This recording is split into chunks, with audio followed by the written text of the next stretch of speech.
Hi, I'm Ajat from Bugle Rock. Today we're going to discuss in detail the opportunity that exists in the KPR Mills Buyback. Before we proceed any further, I would like to let you know we are not SEBI registered. This is done for just educational purposes only. This is not an investment advice, and we might also have positions in the securities that we discussed today. Moving on.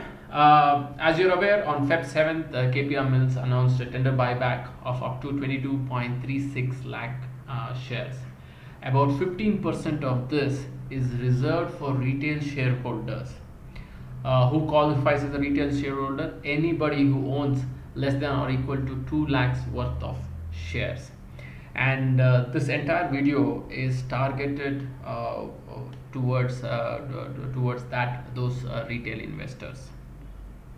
This is not the first time that KPR Mills has done a buyback. They've done it 3 times in the past, and given that now dividend payments are taxed in the hands of the shareholders, buyback becomes a more efficient way of transferring value from the company to the shareholders, especially to the larger shareholders.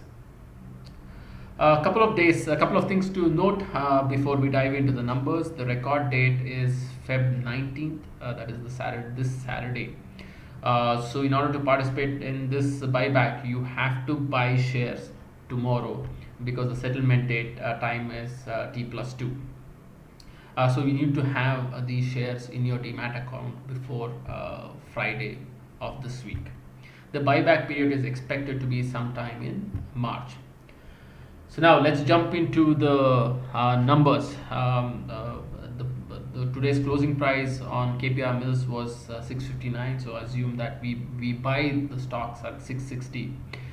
We recommend that the investment be less than 1.9 lakhs because there are a couple more days before the record date.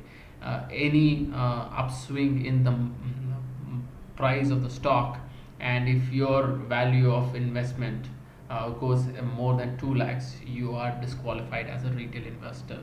So that 10,000 kind of gives you that buffer for the next couple of days, next 2-3 days. So assuming that we buy the stock at 660 rupees, the quantity is 287. So the investment is slightly less than 1.9 lakhs. The buyback price is at 805 rupees. The other thing we are going to assume is to ensure to actually truly see the benefit of this buyback, we'll assume that any shares that are not accepted as a part of this buyback will be sold at our buy price, which is at 660. Here, as you can see the acceptance ratios ranging from 10% to 100%. The reason I did that, in the previous 3 buybacks, the acceptance ratio was 64%, 19%, and 100%. So we are not really sure where exactly the acceptance ratio would fall. So it is good to do a sensitivity analysis for the entire range of the acceptance ratio. If you look at if you assume a 10% acceptance ratio, then the stocks that is buyback, the quantity of stocks that are bought back by the company is 28. The remaining shares, 259, as we discussed earlier, would be sold at our buy price of 660. Sales proceeds from the buyback is about 22,000. By selling the shares in the open market, we get about 1.7 lakhs. Net proceeds is about 1.934 lakhs.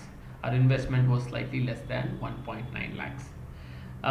So the return on investment is 2.14%. So the risk here is that between now and the buyback period, the stock could rally upward or the stock could rally downward. If the stock rallies upward, here, since we have assumed that we would be selling at the buy price, if the stock rallies upward, the return on investment would be significantly high. If the stock rallies downward, right, it wipes off the gains that we get from tendering the shares. This break-even price is the price at which the stock, if the stock falls below this break-even price, we start making a negative return on this particular buyback opportunity. As the acceptance ratio goes higher, more shares are accepted by the company and the return on investment significantly increases. So if there's 100% buyback, if 100% buyback happens, the return on investment is almost close to 22%, which is a phenomenal return on investment. As you can see, the break-even price, as more shares are accepted by the company at 805, the break-even points also drops significantly. So the break-even point at 20% is 624, at 30% it's 597.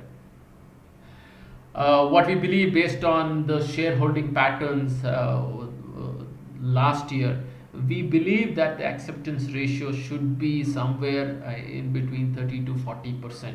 So the return on investment over the next 5 weeks, 5 to 6 weeks, should be somewhere between 6 to 9%, which is a pretty healthy returns for that particular duration.